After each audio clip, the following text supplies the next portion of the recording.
Well, here we are again in the past. This was recorded on March 7th, the day after South by Southwest was canceled. A lot of this may sound a little dumb, and a lot is out of date, like me having surgery, which has been postponed, me talking about a vacation that's since been canceled, us wondering what'll happen to Texas Frightmare, which eventually was postponed. But dang it, it's still pretty amusing, so just sit back and enjoy. And we promise, next time we are back to actually current content. But once we get through all the what's going on with us bit, we start kvetching about TV commercials that we hate. The Charmin bears, that blue liquid used to represent bodily fluids, ice cream for childish grown-ups, and that wholesome Americana voice that used to be in all the ads. And then this week in Woo, pop culture paganism. It's weirder than you think. Where spirituality meets Marvel. And also, y'all need to know that I, your friendly neighborhood Amelia, was a guest on Focus People this week. So be sure to check out Focus People with David Mills, episode 63, for some bonus Amelia content.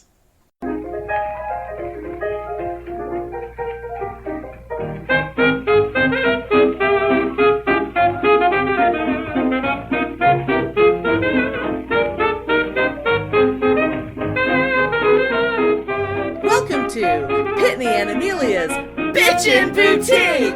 We may be awful, but we're right!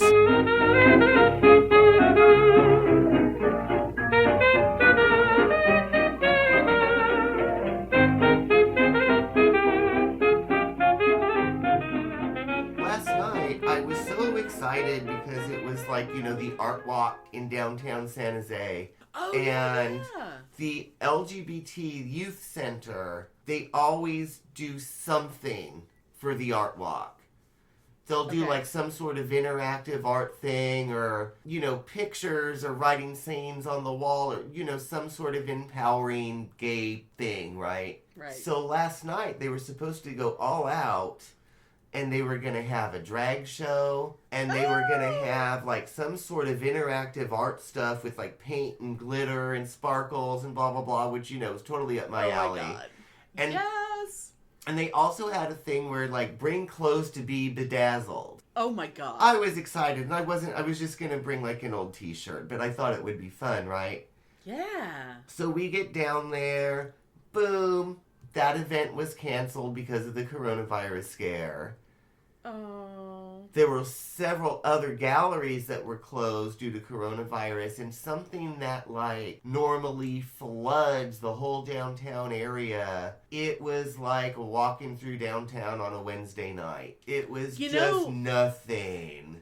I wonder how much of it, because it's art, which in my mind automatically means there's potentially more gay people involved.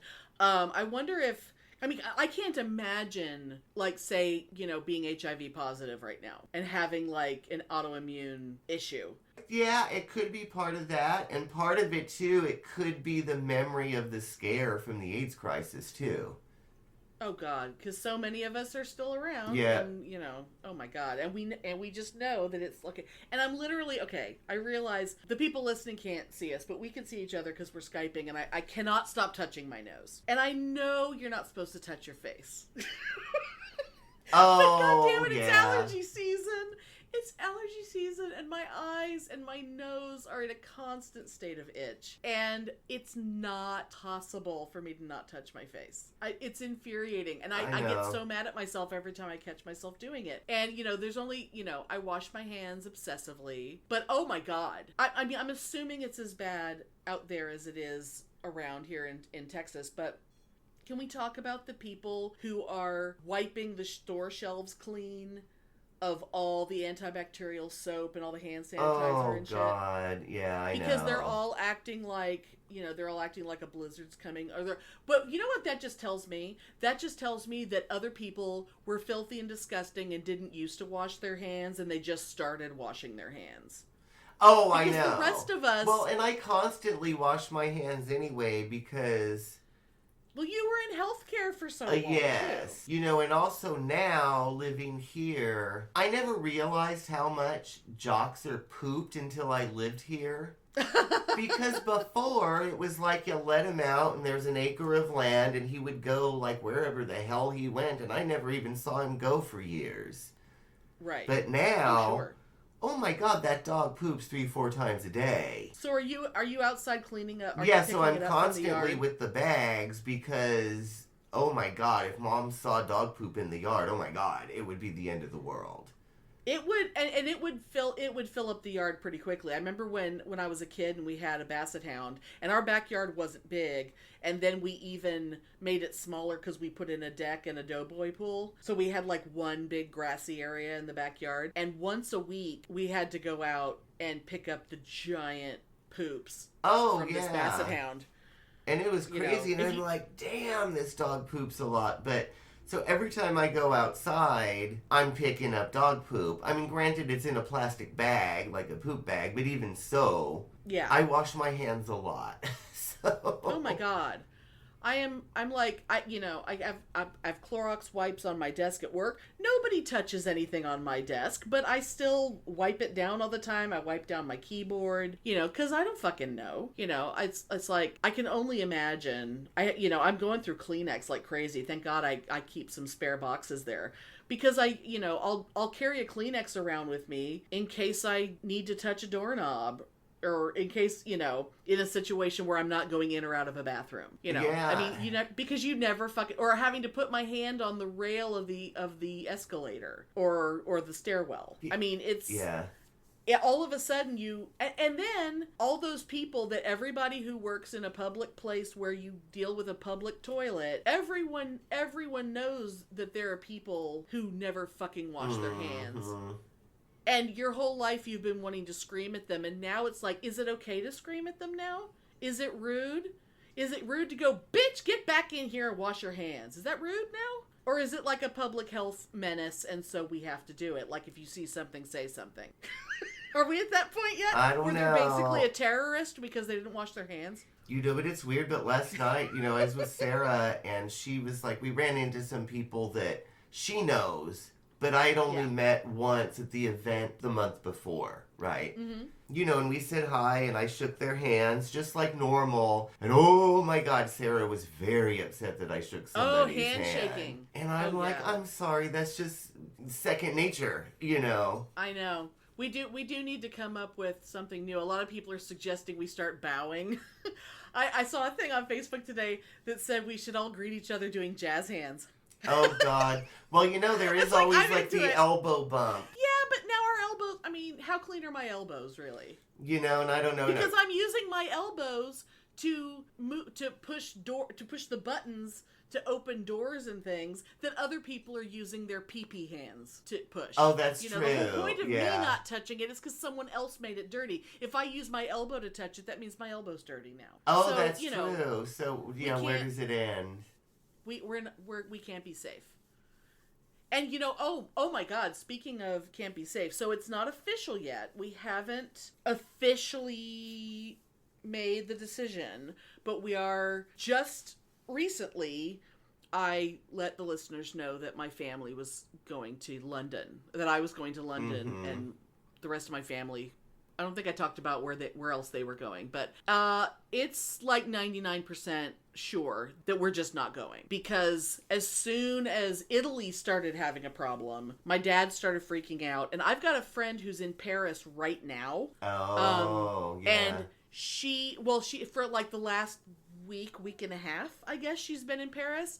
Because mainly they're just staying in Paris longer because they were going to go to Rome after Paris, and they're like, fuck it, we're not going to Rome. Oh, yeah, that's really not a good idea. But Paris, every time they go, I mean, they're hardly getting to do a lot of things because, I mean, they're walking around and doing sightseeing, but there's a lot of things you can't go into because things are closing. Things that are normally teeming with tourists. Even before, I hadn't heard about a single case in France, but places were already being cautious, because just because you haven't heard about one yet doesn't mean that there aren't 1,000 people there already who are sick. And so it's like, as soon as I found out from her that Paris is already kind of getting to the point where they're almost on lockdown, lockdown, it's like, God, 2 months from now, it's only going to be worse. I mean, I don't see it getting better that quickly.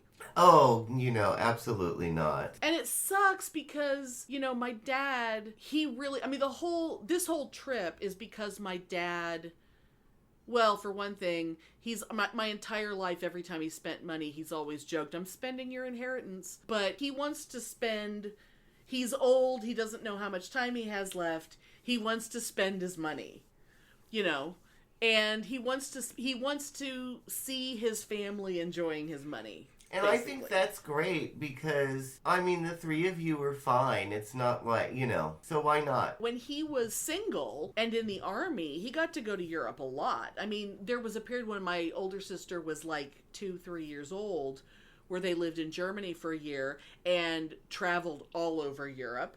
I mean, there's an entire photo album of pictures of her as a cute little girl in front of Buckingham Palace on the French Riviera in a restaurant where out the window behind her is the Matterhorn. I mean, it's like she's been everywhere. She remembers none of it. But my dad, he loved Paris. He had so much fun in Paris. All those times when he was single and going and, the U.S., the American GI overseas. Oh, God, yes.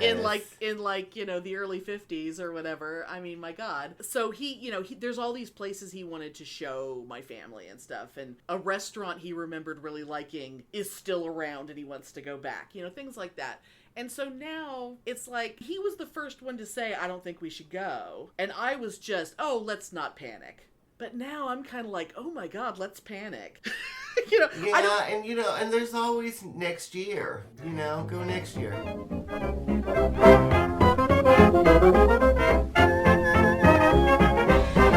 Hi, I'm Joel. And I'm Phil, and we're the co-hosts of Florida Men, a true crime comedy podcast. Each week on Florida Men, we bring you stories from the shady side of the Sunshine State, starring America's most prolific criminal, Florida Man. Stories with headlines like Florida Man arrested while trying to hide legless fugitive girlfriend in plastic bin. Florida Man arrested with a monkey in a diaper clutching his shirt. Florida Man loses fingers, eyebrows, and hearing in, quote, modified fireworks, unquote, mishap. Florida woman shoots her ex-husband in the groin while he tries to take her air conditioner. Florida Man carrying live alligator chases people in a convenience store. Florida woman arrested at Walmart, then smoked crack in the back of a police car. Florida woman sent 65,000 texts to a Tinder date gone wrong. And Florida woman calls 911 on a possum. You can find Florida Men on Apple Podcasts, Google Podcasts, Spotify, iHeartRadio, Stitcher, or wherever fine podcasts are found.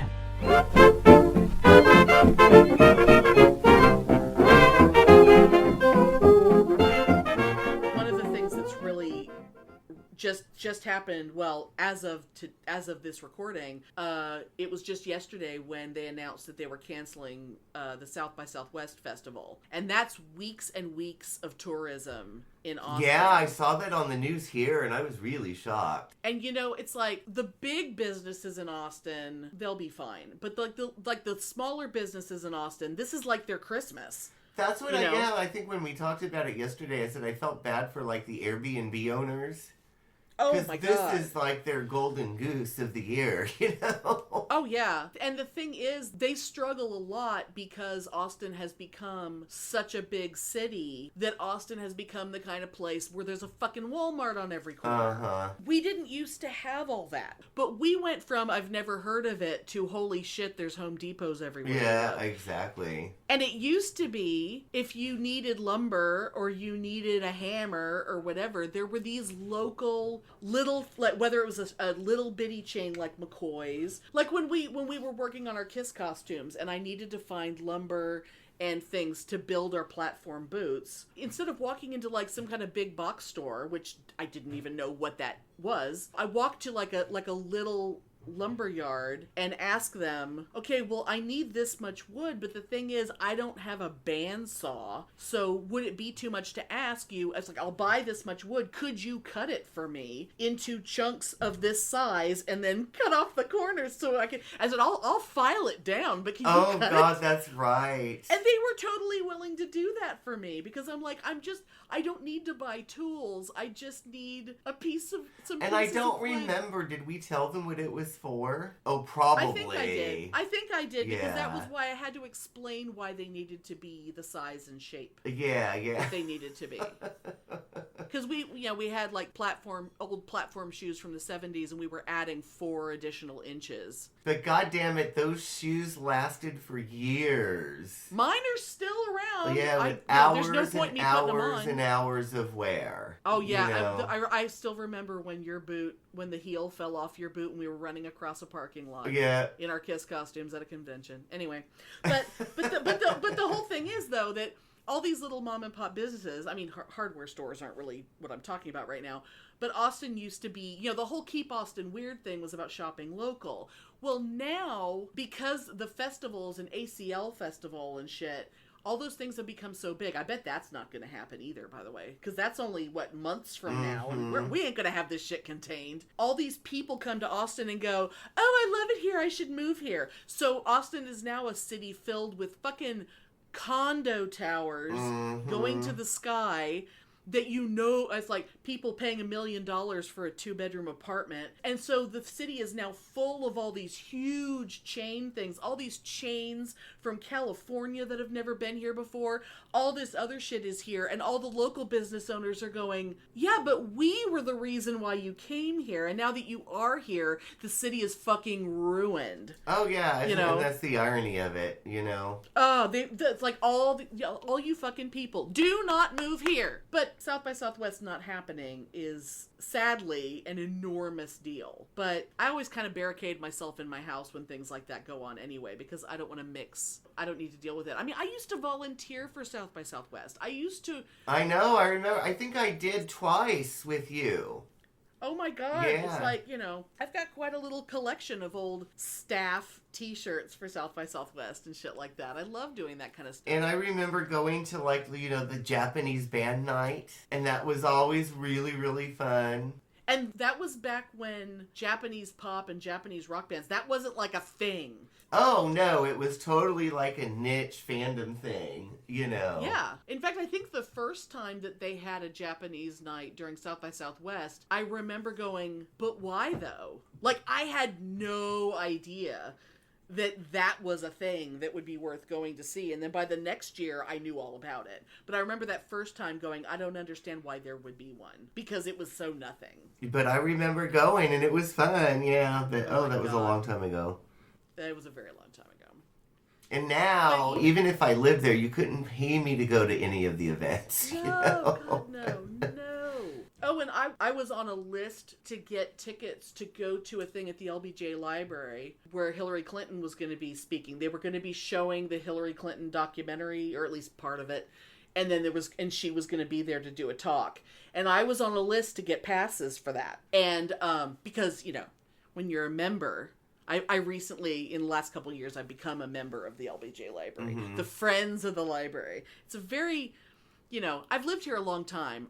I've never actually gone into the LBJ Library. That is a goddamn shame. Oh, God, I have, and it's cool. On the top floor, they have a real cool museum on the top floor. Oh, I know. It's like, I've heard nothing but great things, and I even just going into the areas where they have speakers come in, and like the little theater area downstairs, just walking into that area, it's like, what a cool place this is. But, I have to make an effort one day. Maybe after all this coronavirus thing. But they had to cancel that. That thing got canceled. In part because the whole reason why it was going to happen was because Hillary was going to be in town anyway, because she was one of the keynote speakers at one of the South by Southwest events. And so she's not coming to town now. So now that's not happening. And it's like, oh my God, it's affecting even little things that no one knew about. Like, oh my God, nobody, unless you get the special emails from the library, you didn't know that was happening. No one knew she was going to be there. But then on top of that, right now, because we're just under 2 months away from Texas Frightmare weekend, And as of right now, it's still happening. But they are monitoring, and there is a chance that Frightmare won't happen. See, that's weird, but we'll just see what happens. I mean, God, we could all be dead by then. But I mean, think about it. It's taking place in an airport hotel, like a hotel that's literally in the airport. Yeah, in an international airport. In an international airport. It's a huge event where, I mean, it is all asses and elbows in there. I mean, it is it is so crowded. So many people crammed into such a small space. And even though Frightmare isn't as bad as other cons in terms of hygiene, because these are generally, you know, adults with jobs, it's not like a place filled with teenagers like most conventions are. Yeah, it's not like an anime con. Yes. You know, but there is still, you know, there's that constant, hey, everyone remember to bathe. But even with that, it's a little scary. Think about how close you are to strangers. How many people could be crammed into an elevator? You know, it's gonna break my heart if we don't get to meet Mink Stole. But I think part of the determination would be to maybe a lot of the guests are gonna cancel. Well, yeah, because honestly, a lot of them aren't young. I mean, Mink Stole is not, you know, it's not like she's 40. You know, this would be potentially her coming into contact with thousands and thousands of people. Yeah, so it's going to be interesting to see how that all plays out. And I'm still... But, you know, here in California, you know, we have the plague ship. Oh, that's right! Yeah, the plague ship is somewhere off the coast, and they're not saying where, because, you know, there's lunatics that would probably try to bomb the ship or something, God. So they're not saying where it is. Now, that's the ship that Trump is saying he doesn't want to let the people off the ship and into America, because if they die here, it will count as our numbers. And it'll make us look bad, because he's an asshole. I don't know. He's an asshole who thinks everything is a game. Yeah, but I saw something on the news where there was like so someone died on the ship. But then there's Are they gonna throw them over? I don't remember the numbers, but it's like in the double digits of the crew members that have tested positive for the virus. That's terrifying. And yeah, so that's really, really scary. I'm surprised there's not people talking about how this is biblical. Oh shit. And how it's part of the end times. Oh, shit. You know? You know there has to be somebody saying that. There has to be. Well, you know, it is that time of year with the plagues and shit. You know, plagues and pestilence and locusts and boils and... Oh, God. Yeah. One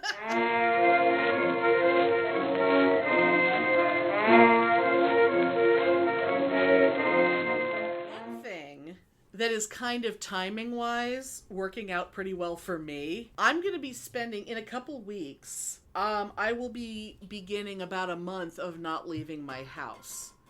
And it just happens to be well-timed with this whole coronavirus thing. And what that is I'm going to have a hysterectomy. Now, granted, I have wanted a hysterectomy pretty much my entire adult life. Because I ain't using this thing. It's caused me nothing but trouble. I fucking hate my uterus. I hate my uterus. My uterus hates me. And I swear to God, it heard me talking about getting a hysterectomy, and I'm on the tail end of one of the worst periods I've ever had in my life. I will confess that even though last year was the year of the vagina, and I was really, really stressing that women take your medical shit seriously, talk openly and honestly with your doctor. You know, I'm a big proponent of that. But I was saying all that as someone who had not had a pap smear since 2013. So I realized that I was, you know, kind of being a little bit hypocritical, but it wasn't my fault. Because the thing is that ever since I got out of that abusive friendship, it's really become very clear to me that I have not been focusing on myself enough and taking care of myself enough. And even though last year I really thought I was, but I realize that because part of my brain was so obsessively focused on him because of the weird dynamic that we had, even though we weren't speaking, and my obsession with wanting to be friends with him again and everything, that I still, even though I thought I was taking care of myself last year, even though I was trying to, I hadn't gone to a doctor in forever. The only time I went to a doctor last year was when I had that horrible nosebleed. And I ended up having to make an appointment with my doctor to find out. Yeah. That crazy event. Yeah, I remember that. Oh God. Yeah. If the listeners are like, what crazy nosebleed? Yeah, go look for an episode. What was it called? Bleeding Out My Face, I think is what that episode was called. Because God, I was seriously bleeding out my face. So I've been making a lot. I went and had a physical, and I made an appointment for a colonoscopy. I had my first mole check. I have to get a mammogram scheduled, but right now I am not dealing with that because I went and got a pap smear and a pelvic exam, and as soon as she put her hands on me, and this is the same one I went to back in 2013, as soon as she put her hands on me, she goes, "Wow, there's a fibroid. I've never had a fibroid tumor before." See, that's crazy. And for people who don't know, a pelvic exam is not just putting a speculum in and scraping for a pap smear. It's also a doctor putting a couple fingers up in you and pushing upwards while pressing down on your stomach and kind of physically feeling around. And you mush down on your stomach, you're like, I can't imagine what they're feeling for.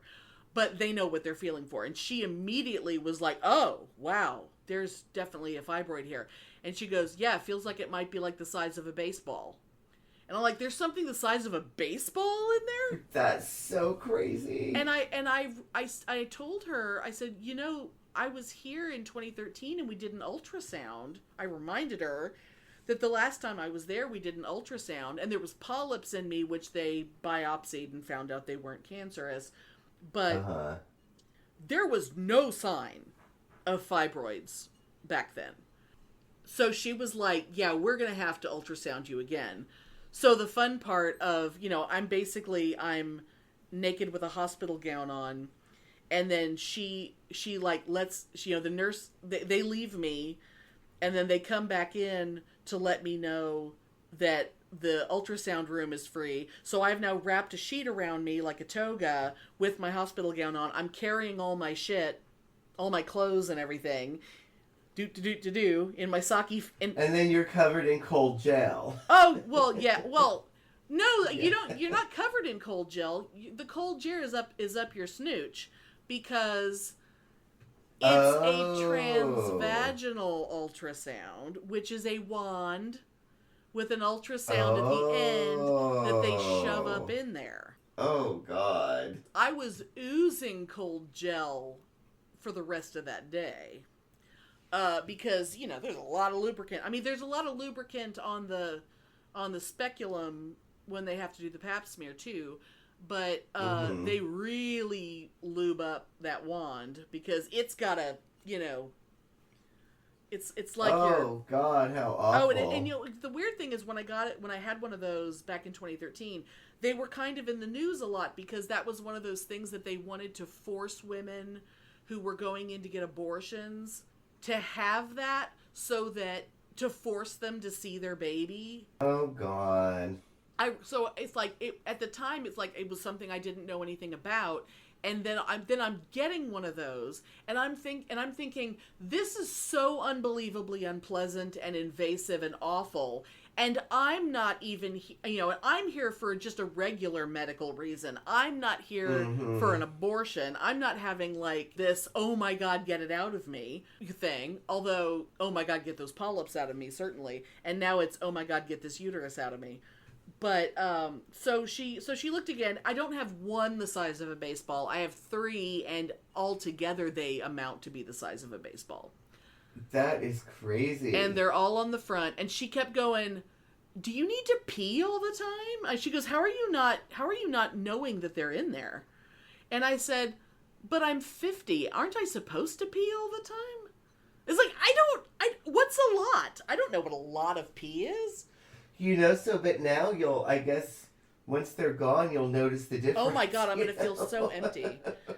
And so anyway, so it's like I knew, it was so cute. She was looking at my ovaries doing the ultrasound, and she was like, oh, look at your ovaries. Oh, my youthful ovaries that are still ovulating like crazy, because even though I'm 50, I'm nowhere fucking near menopause. Oh, yeah, and you're like, well, hell no, I don't care, because they ain't getting used. That's right. Cut that shit out. And I swear to God, she's the first, because even 7 years ago, when I had the polyps, she was willing to do the hysterectomy then. But because the polyps weren't cancerous, she did the uterine ablation thing, which is supposed to basically kill your uterus. But of course, I'm one of those 1 in 1,000 people that still got plenty of periods. And I'm like, and she was like, really? Your period came back? And I'm like, oh, I'm on Super Plus tampons again. And I am 50 years old and I am not having it. I do not, this is not fucking fair. Yes, well, finally it will be over. So there's that plus. And so I get to, and the nice thing is I have all this time to research and plan. And my husband and I have bought all this stuff so that we'll be prepared, because basically I ain't leaving the house for like a month. I mean, I'm taking 2.5 weeks, including the surgery, off of work, and then the following week I'm going to work at home, and I'm going to kind of play it by ear based on my, energy levels and whatever, because everyone I've known who's had a hysterectomy says you're going to be more tired and weaker than you ever thought you would be. Like, you think you can handle it, but you can't. And you think you'll be fine, but you're not. And do everything they tell you to do. Like, if they tell you don't lift anything, like don't bend down and pick something up, including my 6-pound dog, don't do it. If they tell you not to do it, don't do it, because you're using abdominal muscles without realizing it. And you don't have them. And even though mine's going to be laparoscopic, I mean, it's not like I'm going to have a big old scar, but even with that, they're still cutting through muscle and shit. And so... I'm still recovering from major surgery. And it's going to be the first time ever that I've spent a night in the hospital. Oh, it's going to be boring. Yeah, I know. I just hope they let me sleep, because in all my experience of, my mom being in the hospital so much, hospitals, they don't have day and night. They're 24-hour operations, and if they need to draw blood at 1:30 in the morning, they're going to come in there and do it. They don't care that you're sleeping. Mm-hmm. It's like someone just got on their shift. It doesn't occur to them that other people are sleeping now. But it's just, it's just how it is. So I'm hoping, but we're going to board the dog, and so that my husband can stay up there with me. Oh, that's good. So he won't be like jumping up on you and stuff. Well, only for a couple days. The day of my surgery and the day after, because we don't know, because my husband doesn't want to be, the hospital is way, way, way on the other side of town, and he doesn't want to have to be leaving the hospital to come home to let the dog out to pee, and then driving all the way back to the hospital for 2 days. And they're going to let me go the next day. I mean, assuming no complications, I'm coming home the next day, but we don't know if that's 10 in the morning. We don't know if it's 5 in the afternoon. We don't know. Mm-hmm. And so it'll be fun. And I bought this big body pillow thing, this big C-shaped body pillow that is the snuggliest thing I've ever had. And I bought incontinence pads. I bought special panties that are like compression panties that hold your guts in, that help with inflammation. It's fun. There's so many resources online. So that's good. And then when you're recuperating, here's what you're going to do. I want you to commit to 50 hours of Skyrim.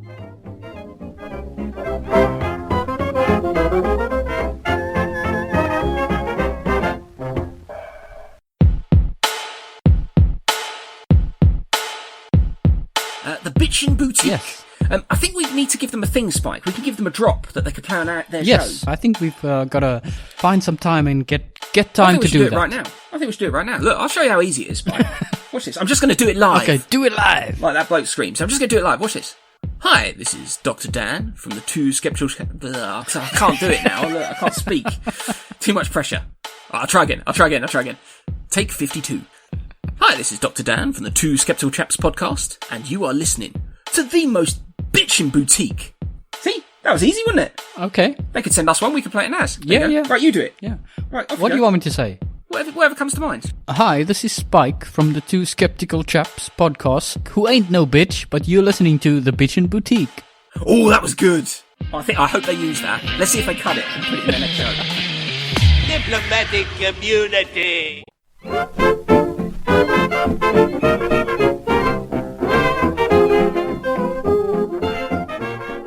Okay, so, I think, you know how much I hate commercials anyway. And Well, in general, yeah. yes, and I get very irrationally irritated with commercials. I'm glad you said irrationally. But I'm glad you said it. oh yeah, you have So I no don't have idea how much commercials enrage me. But the goddamn Charmin commercials with the animated bears, Oh, God. they're stupid and annoying, at best. And they have been all along. I mean, they have not gotten better. They've gotten worse. Oh yeah, but the new one is so disgusting and so vile it may as well be child pornography. Is that the one where the little bear is singing about how his butt is clean? Yes, and oh my god, and they show underwear on the floor at the beginning of the commercial. Do they? Yes. Like animated bear underwear? Yes, Or human there's underwear? Okay. underpants on the floor of the bathroom with the parents saying, I'm not going to pick that up, you pick it up. Oh, because I don't they want to think pick that up. And then the child comes in and says, I'll pick it up, and picks it up, and then starts singing and dancing about how the child is going to pick up the underwear, and then starts shaking its bare butt. Saying that it's going to pick up the underwear because the underwear is clean because the hiney is clean. And it's to like a little dance beat. And I think it's so gross it makes me want to throw up. Because I had forgotten about the underwear part, but now I'm remembering that was how it started. And because I haven't seen it in a while. Because I watch so little commercial television, and when I do, it's usually recorded and I'm fast forwarding. So thankfully, I don't see a lot of commercials. But that one, I remember when it was first starting, one of the things that really bothered me is, why are we pretending that this bear wears underpants at any point? Because that's true all too. 3 of the bears are naked right now. Like, they're not wearing clothes now. So is the idea that they are dancing around on our TV screens nude, and how come that's okay? It's wrong on so many levels. It's just so awful. So awful. And they've always been bad. But I will say, though, that as awful as they are, there is something interesting about that. I will say that I appreciate that toilet paper commercials have finally started to actually talk about what toilet paper is for. Because remember, it used to be some woman holding it up to her face. Oh, yeah. Like those cordless back massagers that the woman is always holding up to her face, and these long phallic back massages in catalogs. At least they're admitting this is for wiping your ass. See, but I think we should go back to the decency of 1953, and that things should not be mentioned or acknowledged. I think there is a certain amount of, if you don't know what toilet paper is for, you have other problems. Yeah, but I think everything should be tasteful euphemism. But that's just me. We still haven't reached a world yet where, the blue liquid. You know what I mean when I talk about blue liquid in commercials. Usually it's being used on feminine hygiene products, whether it's a pee-pee incontinence product or a period catching product. Oh, yes. We cannot use yellow liquid or red liquid to represent what they are. So we go to the other primary color, which is blue, where if you have blue stuff coming out of you, again, you have other problems that you need to be worrying about. Oh, that's right, because I always use that to illustrate the absorbency. The absorbency of the lady products. Oh, and then, here's another one, and I'm sure you've seen it, and I'm sure it upsets you. And granted, this is a legitimate issue. It really grates on me to hear it on a commercial. which is, she uses period pads for pee. No, I have not seen that, but oh my god. Because period pads are not, yes, they are very absorbent, but they're not absorbent in the same way that a pee pad is. Because a pee pad is made for a thin liquid that's coming out all at once, quickly. A period pad is for something much thicker that's coming out at a very slow rate. Yes. It absorbs in a different way. It's not the same. If you piss yourself with a period pad on, you're still pissing your pants. See, and I know that commercial would upset me for two reasons. One, they say pee.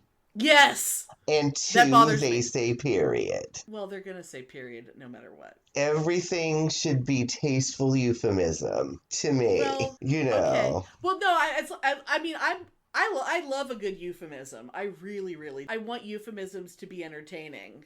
I do enjoy that. I mean, I think we should go back to married couples have to have single twin beds on opposite sides of the rooms in movies. But that's just me. Oh, God. Says the guy who used to have grinder people showing up at his house. I know. You'd think that guy wouldn't be a prude. But oh my god, you know what other commercial though really upsets me? Okay. This commercial used to be shown all the time a couple years ago. I had forgotten about it, but I saw it again recently, and it's one of those, I guess they just show it in less circulation now because it's old.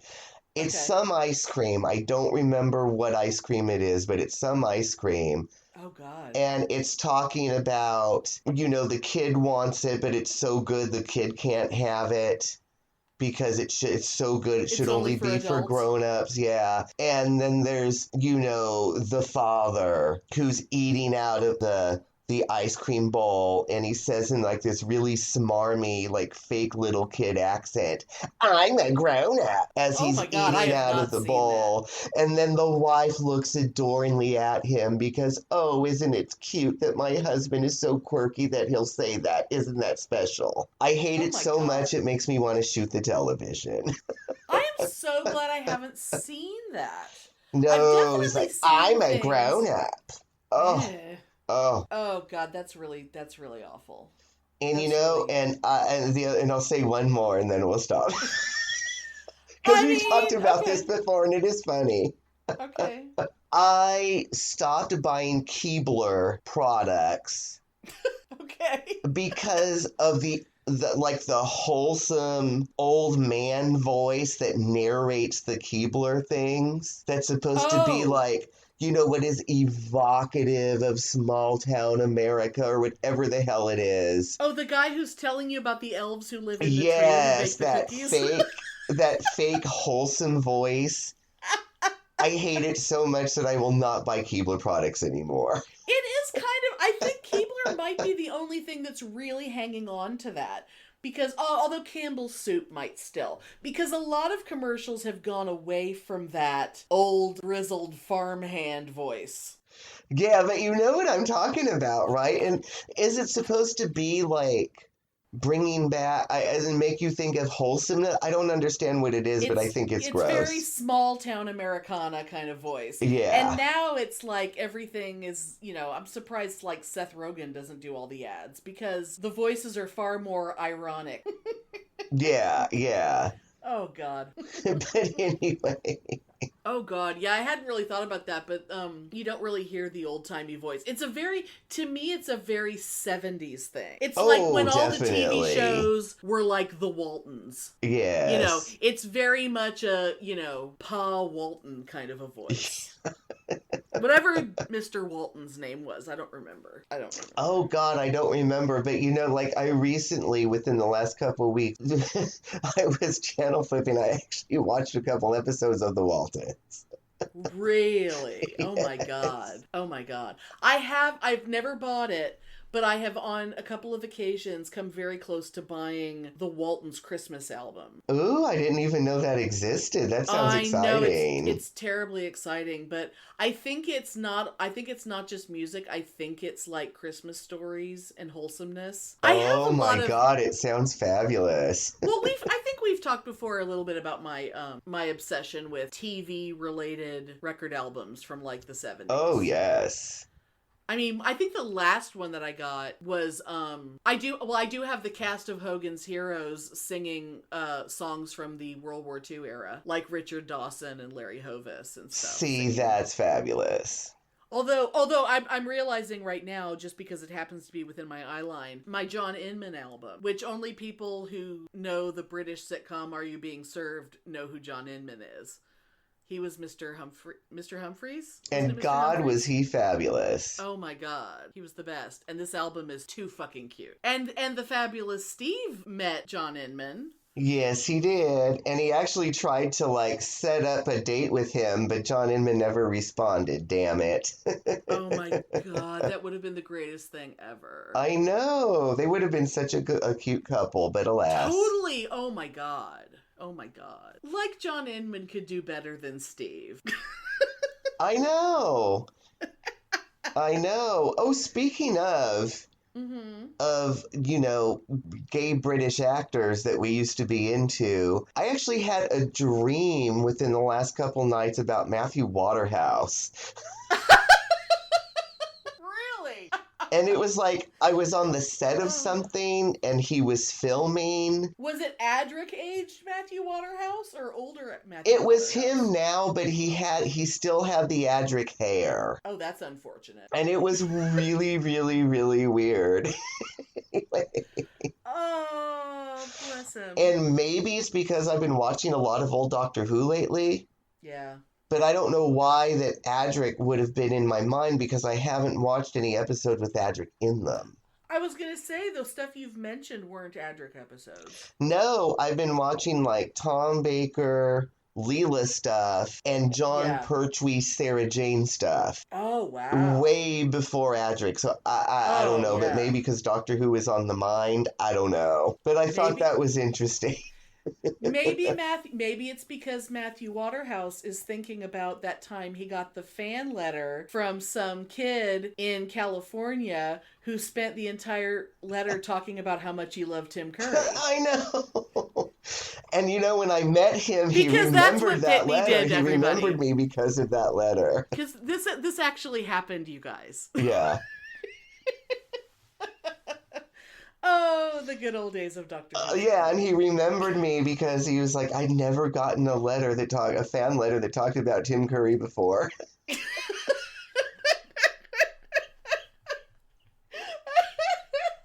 So yeah, pretty fabulous. Anyway. Yes! Oh my God. Breathe deeply, deeply. The year of woo.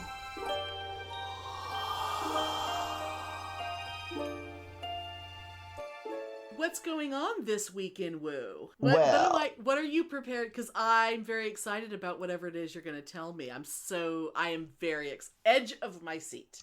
Well, I have been thinking of doing something that a lot of people in the pagan community called pop culture paganism. Oh. Which is a concept of, I guess roughly, I mean, there's a whole book on it, which I'm not going to go into right now.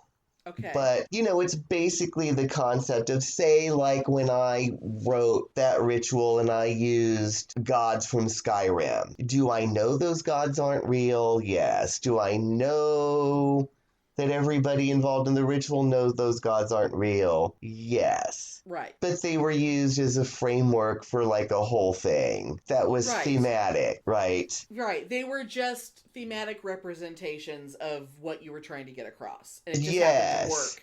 Yeah. Yes, and there's people that use, you know, there's been Lord of the Rings themed rituals and interesting.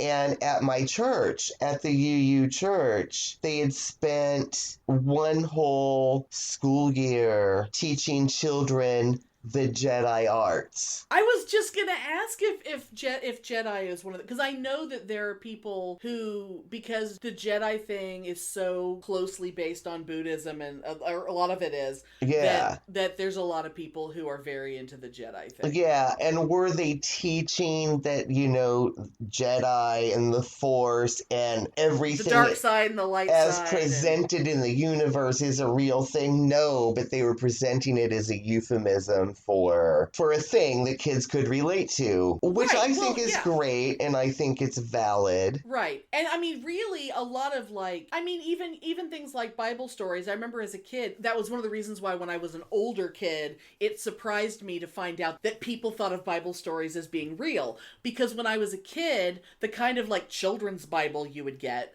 it would be just like Aesop's fables. It's like, you know, the little stories in a children's Bible, which are all that Old Testament kind of, you know, Samson and Delilah and, you know, all those kind of Isaac and Abraham. Is it Isaac and Abraham? Anyway, but to me, they just read like Aesop's fables, but instead of animals, they were people. But they were just, well, this story is teaching me this lesson and this story. So to me, a lot of that kind of stuff is, it's just to get you in the frame of mind to understand a concept. Yes. All of that stuff is about this thing represents this thing, and this story is explaining what this means. Yeah, and I think it's really, really cool. And that's something I've always, you know, been into. Sure. And, you know, so like whenever I have used Aphrodite in a ritual, I always picture the Aphrodite from Xena. Oh, fuck yes. Just because I do. And if anyone out there is listening, and didn't watch Xena and doesn't know what we mean, pause and Google Xena Aphrodite, because as soon as you see her, you will know. You will know why she's the ultimate Aphrodite and we love her. Yes, and the first time we ever see her, she's surfing on clamshells. Right. Like she's or is she water skiing on clamshells? I think it was like a jet ski. I think it was almost like a jet ski. Yes. And in she lingerie. basically just runs around in diaphanous pink lingerie, and she has big blonde hair, and she is magnificent. Yes. She's like the Barbie version of Aphrodite, and she's wonderful. Yeah, so that's like, you know, the whole concept of, you know, pop culture paganism. You can use these things as euphemism, and it kind of goes in with like the whole like pagan thing of like God or goddess known by many names, you know? Sure. Whatever works for you. Right. But there's a fine line between that and completely nutty fandom. Right. I could see that if you take fandom too far, it could stray. Oh yeah, and I have read stuff on like Skyrim fan boards that people that are like really into Talos and really into some of the different gods from Skyrim. So in the Skyrim universe, without getting into it more than 10 seconds, Talos was an emperor who was so feared that he became a god. Okay. Because he was seen like this Jesus figure that sacrificed himself and blah, blah, blah, blah, blah. And there's people that like are fighting over this like it's a real thing. Well, Talos isn't really a god, and it's blasphemous when they say by the 9. Because there's only 8 gods and Talos is the 9, so it's blasphemous for when they say in the video game, by the 9. And there's people that really get worked up about it. Oh God, I can imagine it's right there along the lines of back in the old Usenet days when, before the Lord of the Rings movies came out, the level of vitriol over people arguing whether or not a Balrog has wings. Oh yeah. Because they think they think it's real. So that being said, okay. Oh my God, where is this going? There was a person that I knew associated with the order that I belonged to, right? And while this person was a student, there had to be a meeting called and a discussion made because there was concern over her mental stability.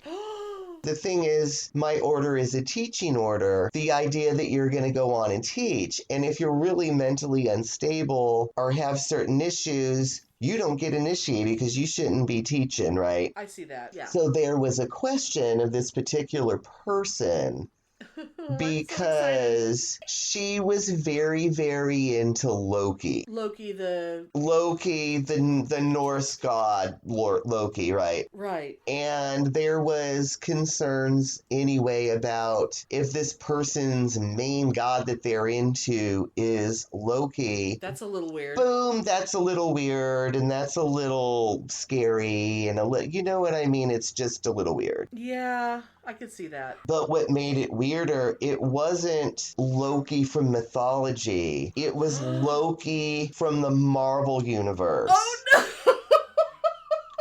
Which is fine using like a pop culture reference as sort of like a jump off or something that you want to have fun with. Like maybe if she didn't know who Loki was until she watched the Avengers, and then and now she's like, oh, so I read up on Loki and now I'm interested. It wasn't that. No, but she had an energetic connection to Loki.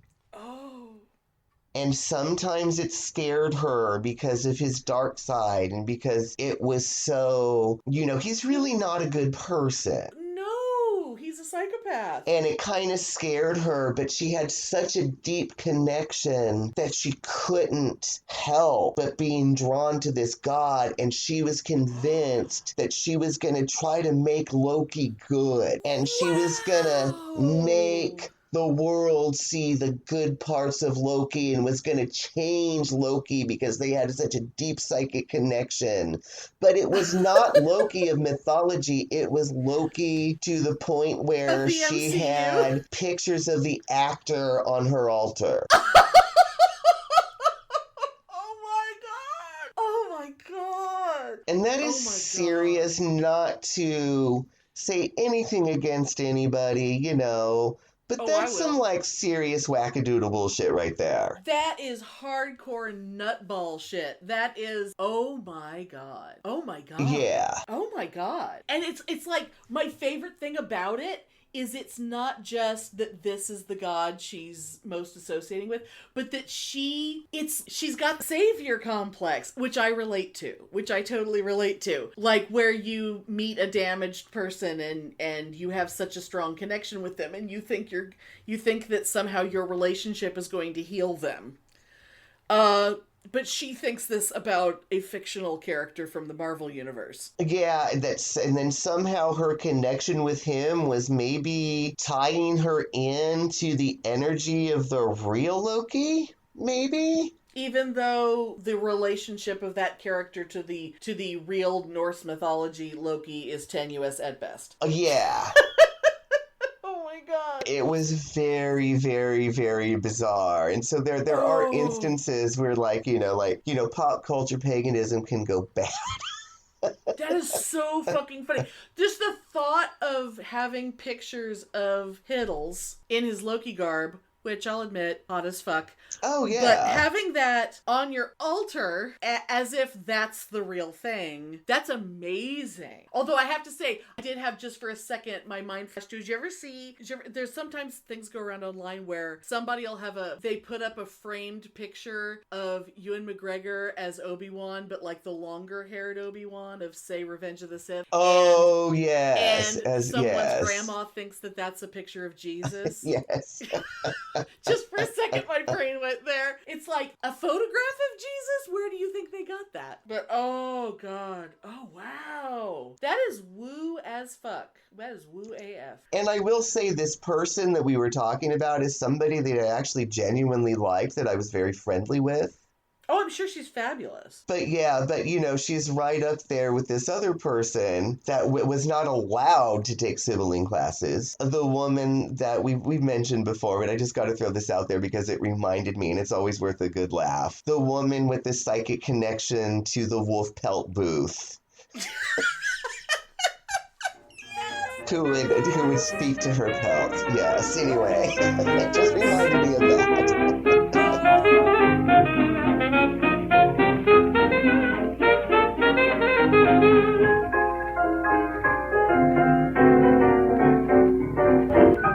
Thanks for listening. If you enjoy our show, please take a moment to rate us and review us on Apple Podcasts or Stitcher. If you send us a screenshot of your review, we'll send you a BitchenBoutique sticker. Everyone loves stickers! Please subscribe or add us to your favorites wherever you get your podcasts. Subscribers get new episodes first and are also more attractive. Drop us a line anytime at PitneyAndAmelia@gmail.com. We'd love to hear from you.